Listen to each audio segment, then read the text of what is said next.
미국 역사에 최고의 부흥사를 꼽으라 하면 무디 목사님을 꼽습니다.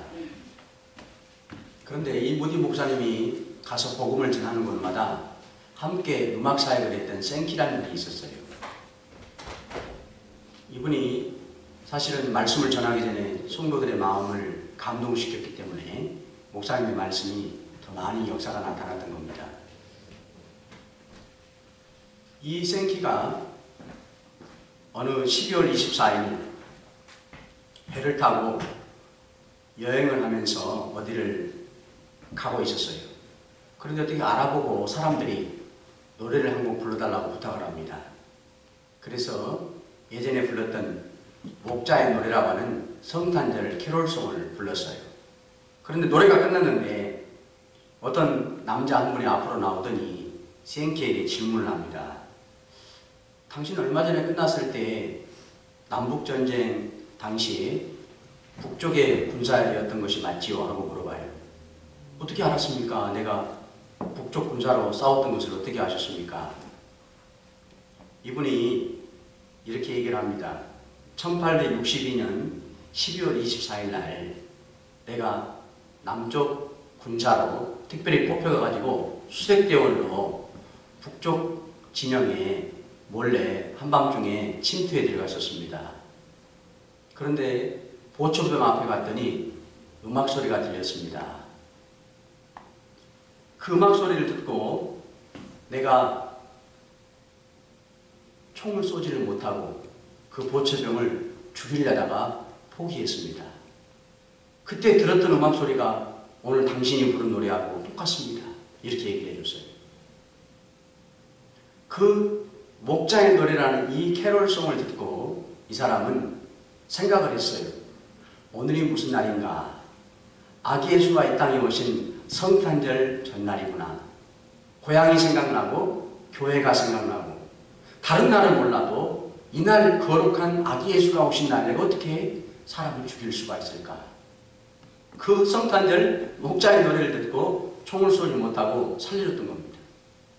이 생키가 너무너무 감격해서 그 사람이 손을 붙들고 하나님 앞에 성탄절을 주신 하나님 감사합니다 하고 기도를 드리죠.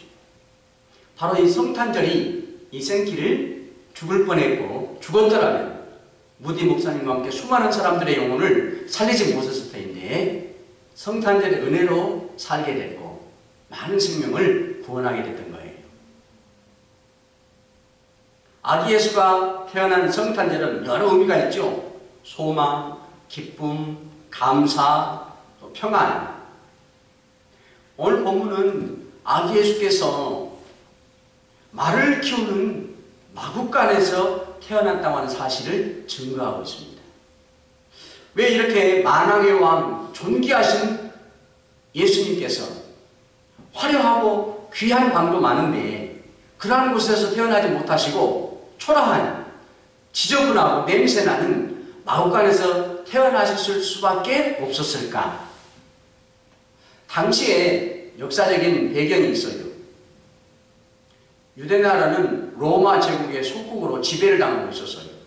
당시에 로마의 황제였던 아구스토가 모든 로마의 지배를 받는 나라들에게 명령을 내립니다. 모든 사람들은 고향에 가서 호적을 등록하라. 오늘로 말하면 주민등록을 다시 한번 등록하게 하는 명령을 내리죠. 왜 그랬냐면 세금을 좀 정확하게 빠뜨리지 않고 모든 사람들에게 다 거둬야 하는 목적으로 명령을 내렸어요. 그런데 아기 예수의 부모님인 요셉과 마리아는 어디 살았냐면 갈릴리 나사렛에 살고 있었어요. 그래서 이제 애는 태어나려고 하는 마지막 순간인데 고향 땅 베들레헴으로 가게 됩니다. 아이가 태어나려고 하지만 급해 죽겠는데 방이 없어요. 이미 모든 사람들이 먼저 와가지고 여관방을 다 차지해버렸어요. 그래서 하는 수 없이 그 여관방에 딸려있는 초라한 마구간에서 급하니까 아기 예수가 태어나게 되는 거예요.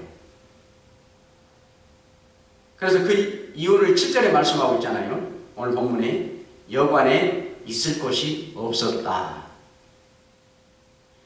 이런 생각을 해봐야 되죠. 여러분과 저 같으면 아니 임산부가 아기를 태어나려고 그러는데 내가 이미 방을 돈 냈고 쓰고 있더라도 급하기 때문에 생명을 태어나게 해야 되는 가장 소중한 일이니까 내 방을 좀 빌려줄 수가 있잖아요. 그런데도 아무도 그런 사람이 없었어요.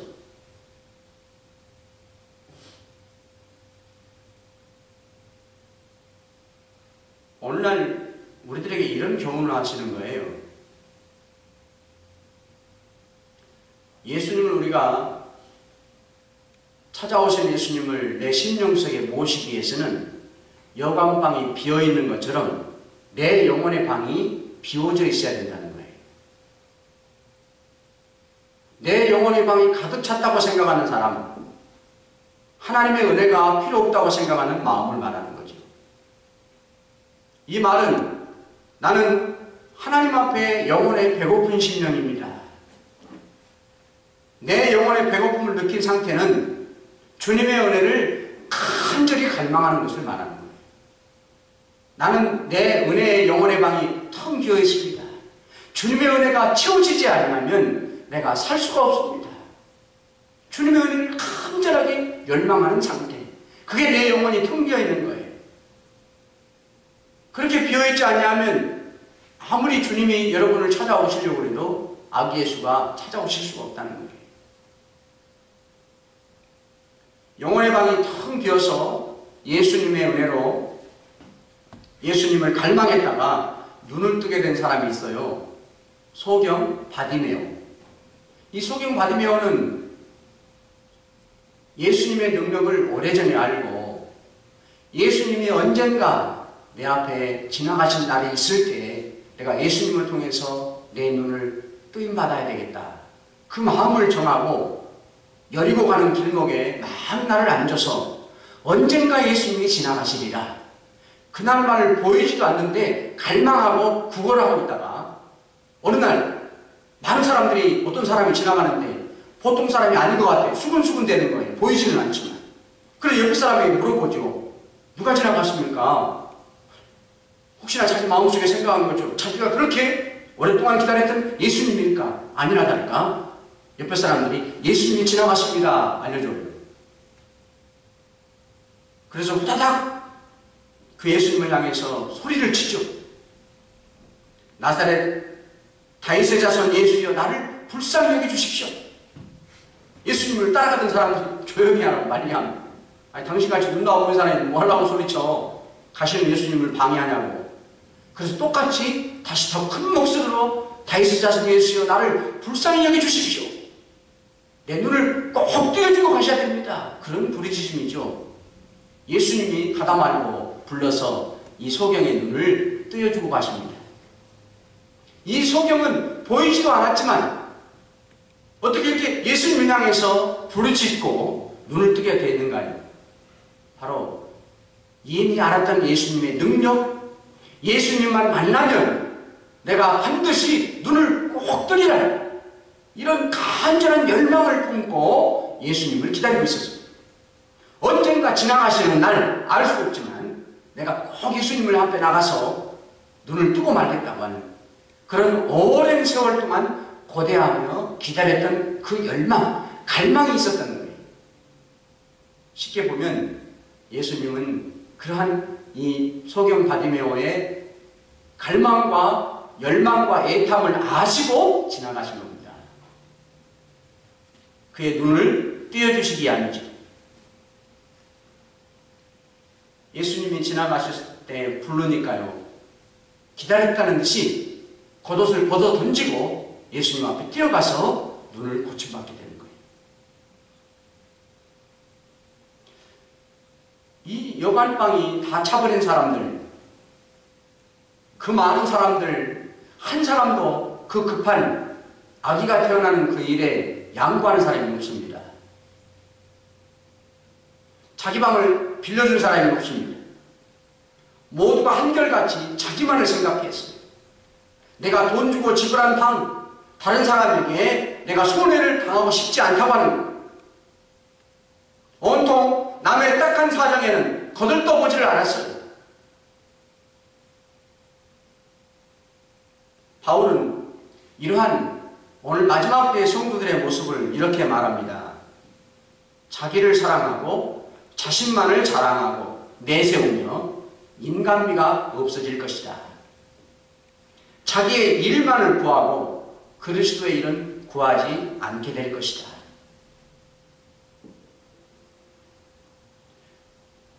여기 누져져 있는 최효순 목사님이라고, 이분이 이런 명상록에 이런 일상의 성도들의 삶을 소개한 글이 있습니다. 월요일 주님이 내 집에 오셨지만 문 앞에서 돌아가 버리셨습니다. 너희 마음에는 아들, 딸이 가득 차서 내가 들어갈 자리가 없구나. 화요일 주님은 놓고만 하시고 발길을 돌리셨습니다. 너희 집은 돈으로 꽉 차서 발디딜 틈이 없었구나. 수요일 나를 부르시던 주님은 슬픈 얼굴이 되셨습니다. 세상 재미에 귀가 먹어서 내 음성은 못 듣는구나. 목요일 예수님은 화를 내셨습니다. 내가 찾아왔는데도 피곤하다고 인사도 안 하냐? 금요일 주님은 우셨습니다. 뭐라고? 나보고 다시 한번 십자가에 못 박히라고? 토요일 거센 높음소리와 함께 주님이 고함을 치셨습니다. 이제 나에게 문도 안 열어주냐? 주일 교회 갔더니 주님께서 반갑게 맞아주셨습니다. 날마다 너의 집에 가도 들어갈 자리도 없었는데 그래도 오늘 하루라도 잊지 않고 잠깐이라도 들려주니 고맙다. 여러분, 한 주간을 열심히 바쁘게 지내는 것은 아주 좋은 일이죠. 그렇다고 주님을 까마득히 잊어버린 채 보내는 것은 나와 동행을 원하시는 예수님을 모시는 삶이 아니라는 거예요. 예수님이 나를 찾아오실 때마다 내 영혼의 방이 언제든지 들어오실 수 있도록 비워두어야 한다는 말입니다. 예수님께서 아기로 태어난 마구간은 어떠한 곳입니까? 더러운 곳이죠. 말과 양들이 먹고 자고 쉬는 삶의 처소지만은 깨끗한 곳이 절대 아닙니다. 배설물들이 있고요, 먹다만 음식 찌꺼기들이 있고요, 지저분한 풀덩어리가 풀들이 놓여 있고요, 아주 더러운 곳입니다. 그래서 아무도 가려고 하지 않습니다. 하지만 존귀하신 예수님은 아기로 이 땅에 처음 오신 날, 첫날 바로 그곳에 가셨다는 거예요. 사람들은 아무도 가고 싶지 않는 곳, 더럽고 지저분한 그곳에 예수님께서 이 땅에 처음 오신 첫날 바로 그곳에 가셨다는 거예요. 오늘 우리 예수님께서 찾아오는 인생들은 어디를 보아도 내세울 만한 것이 없는 초라한 사람들에게 오신다는 거예요. 화려한 왕궁처럼 모든 사람들에게 부러움이 되고 자랑하는 사람들에게 오시지 않는다는 겁니다. 모든 사람들은 편하고 시설이 잘 갖추어진 여관방을 다 차지했지만 예수님은 아무도 찾지 않는 보잘것없는 마구간을 찾아가셨어요. 베드로가 그의 믿음의 여정을 보면 여관방과 같이 화려한 때가 있었는가 하면 마구간과 같이 초라한 때가 있었어요. 여관방의 믿음의 때는 베드로는 예수님의 12제자 가운데 수제자예요. 그래서 모든 제자들도 베드로를 통해서 예수님에게 가십니다. 그만큼 위치적으로 세상적으로 베드로는 모든 제자들에게까지 부러움을 받는 그러한 사람이었어요. 제자들에게도 대접을 받는 사람이었어요. 그것이 자랑이 될 때가 있었어요. 그때가 바로 베드로에게는 믿음의 여관방의 때였습니다. 그러나 그때에는 예수님이 찾아오시는 은혜로 함께하지 않으셨다는 거예요. 우리가 아는 풍랑이 심하게 일 때 예수님이 오라 합니다. 다른 제자들은 두려워서 떠는데 베드로는 당돌하게 혼자 나가죠. 그러나 몇 발짝 못 가고 바닷속에 빠져버려요. 베드로에게 어떤 믿음이 있었을까요? 예수님의 말씀을 분명히 믿는 보다는 수제자라고 하는 세상적인 체면이 앞섰던 거예요. 너희들은 두려워 떠는가? 나는 할 수 있다. 내가 누구냐? 어떤 믿음의 사람이냐? 내가 위치가 누구냐? 그러한 세상적인 그러한 면을 앞세웠기 때문에 가다가 빠진 거예요. 십자가 예수님께서 죽으신다고 할 때에도 맨 먼저 예수님을 붙잡고 말립니다. 믿음의 눈으로 예수님을 만류한 게 아니고요. 세상적인 사회적인 귀한 선생님으로 공경해서 했어요. 우리의 선생님께서 어찌 죽으실 수 있습니까? 어떠한 분이신데요? 결과 예수님 뭐라 해요? 사탄아 뒤로 물러가라. 책망을 듣죠.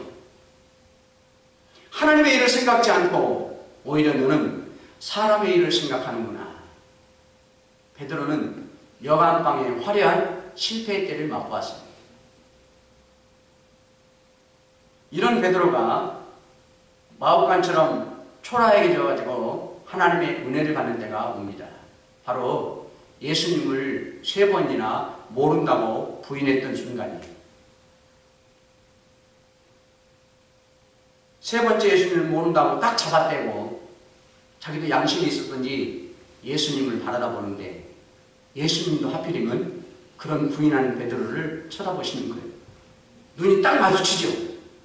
그 순간 베드로는 너무너무 면목이 없고 얼굴을 들지 못하고 부끄러워서 성경에 보면 밖으로 뛰어나가 통곡의 눈물을 흘립니다. 자신만만했던 자신의 믿음이 얼마나 부질없는가를 발견한 거예요.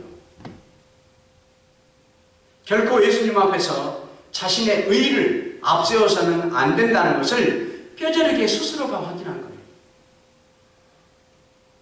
그렇지만 이런 베드로를 보신 후 부활하시고 승천하기 전에 다른 제자들이 아니라 베드로를 불러서 3번이나 나를 사랑하냐 물어보시고 대답하게 하시고 다시금 능력의 사도로 세워주십니다. 무엇을 보았기 때문이에요? 베드로가 초라한 자신의 믿음의 모습을 시인한 것을 보신 예수님. 그래서 다시금 베드로를 이렇게 세워주신 것입니다. 다시 베드로에게 능력으로 찾아오신 거예요. 예수님은 오늘도 여러분과 제가 나는 지혜롭지 못한 사람입니다. 인정할 때 나를 찾아오십니다. 나는 아무것도 할 수 없는 연약한 자입니다 할 때 예수님이 나를 찾아오셔요. 나는 모든 배경 하나도 내세울 것이 없는 사람입니다 할 때 다른 사람보다도 더 못난 사람이라고 시인할 때 예수님이 나를 찾아오셔요. 뭐 하시려고요? 나를 붙드시고 은혜 베푸시고 능력으로 함께 해주시려고요. 바울은 말합니다. 우리가 이 보배를 질그릇에 가졌으니 이는 능력의 힘이 큰 것이 하나님께 있고 우리에게 있지 아니함을 알게 함이니라. 어떤 고백을 우리에게 원하시냐면 질그릇이 뭐예요? 흙으로 만든 것이 그 질그릇이에요. 아주 흔하잖아요. 밖에 나가면 어디에나 널려있는 게 흙이죠. 그런데 이 흙으로 만들었기 때문에 땅에 떨어지면 바사삭 다 깨져버려요. 나는 이렇게 질그릇과 같이 흔한 사람입니다. 아주 볼품없는 사람입니다. 내려놓을 것도 없는 사람입니다. 이렇게 시인하는 믿음의 사람에게 보배로운 주님이 능력으로 역사해 주신다는 거예요.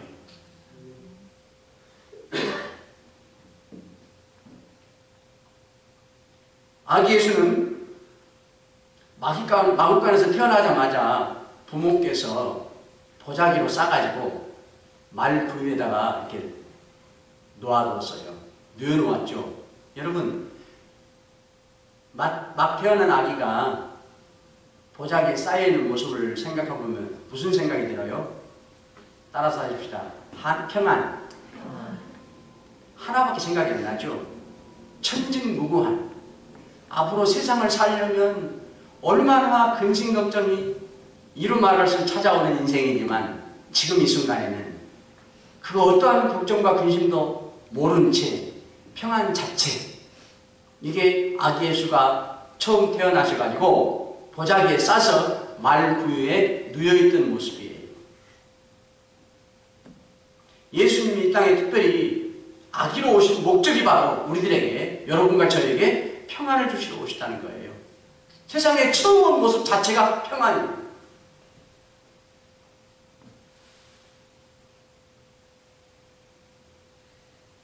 인류의 최초의 조상인 이 아담과 하와, 하나님 앞에 선악과의 불순종을 통해서 하나님과의 평화의 관계가 깨뜨려집니다. 그런데 더 큰 문제는 뭐였냐면, 이 아담과 하와는 인류의 최초의 조상이었지만 여러분과 저와 같은 후세대의 모든 인류를 대신해서 시험을 치렀던 거예요. 그렇기 때문에 아담과 하와가 대표로 시험에서 실패했기 때문에 자신들은 물론이거니와 후세대의 모든 인류들이 죄인으로 태어나게 되는 겁니다. 하나님과의 관계, 화평의 관계가 깨뜨려져 버린 거예요. 그래서 이 땅에 살다가, 그렇게 살다가 죽게 되면 심판을 받아 영원한 지옥을 가게 되는 거예요. 하나님은 그러한 우리들을 사랑하셔서 아기 예수를 이 땅에 보내셨어요. 독생자 예수 그리스도를 직접 이 땅에 아기로 태어나게 하셨어요. 우리를 구원해 주시려고. 우리와 함께 임마누엘로 영원토록 계시게 하시려고 아기 예수를 이 땅에 보내신 거예요.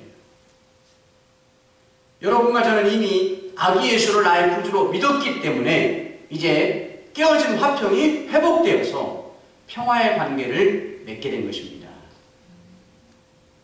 영원한 하나님의 자녀가 되었으니까 언제까지라도 사랑을 받는 그러한 대상이 되었던 거예요. 이제 우리가 남은 것이 하나가 있어요. 하나님과의 화평의 관계는 회복이 되었지만 이제 여러분과 저는 나의 삶 속에 평안을 이루어가야 된다고 하는 거예요. 미국에서 처음으로 원자폭탄을 만든 사람이 오펜하이머 박사예요. 이 사람이 옛날에 원자폭탄을 처음 발견해서 국회에서 발표회를 할 때 국회의원들이 물어봤어요. 박사님, 원자폭탄을 만들어서 너무나 감사한데 그 원자폭탄을 막을 수 있는 무기는 없습니까? 이렇게 물어봤습니다. 그랬더니 웃으면서 이렇게 대답하는 거예요. 원자폭탄을 막을 수 있는 무기가 있죠. 그것은 바로 평화라는 무기입니다. 무슨 말입니까? 평화가 있으면 원자폭탄이 필요가 없다는 거죠. 우리의 삶이 불안과 근심이 떠나지 않고 있지는 않는지 모릅니다. 특별히 다른 사람들과의 진정한 화평을 이루고 싶지는 않습니까? 이번 성탄절에 아기 예수로 오셔서 보자기에 쌓여 계신, 구유에 누워 계신 예수 그리스도의 평안이 여러분에게 임하시기를 바랍니다. 누가복음 2장 14절에 말씀합니다. 지극히 높은 곳에서는 하나님께 영광을, 땅에서는 기뻐하심을 입은 사람들의 평화로다.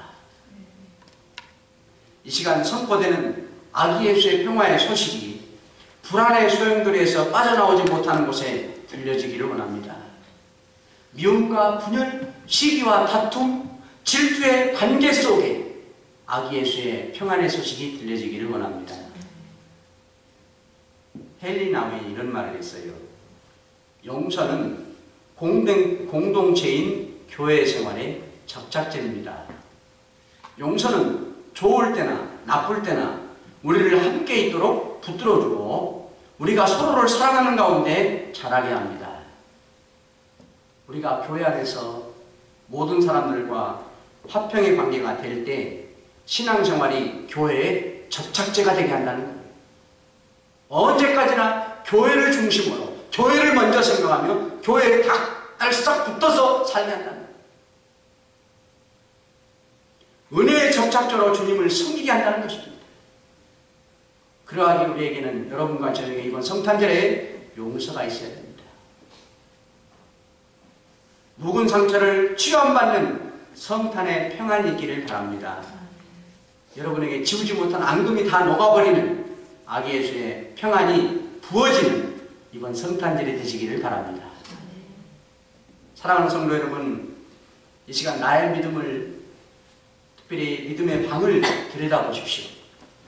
다 갖추어져 있어서 어느 하나도 부족함이 없는 여관방입니까? 아니면 보잘것없는 초라한 마구간입니까? 이번 성탄절에 아기 예수가 친히 찾아오시는 마구간의 믿음들이 되시기를 바랍니다. 예수님 은혜를 갈망하는 영혼의 텅 빈 그러한 방들이 다 되십시오. 그래서 아기 예수를 모심으로 평안의 삶을 누리실 수 있기를 간절히 축원합니다. 오늘 주신 말씀 생각하면서 같이 기도하시겠습니다.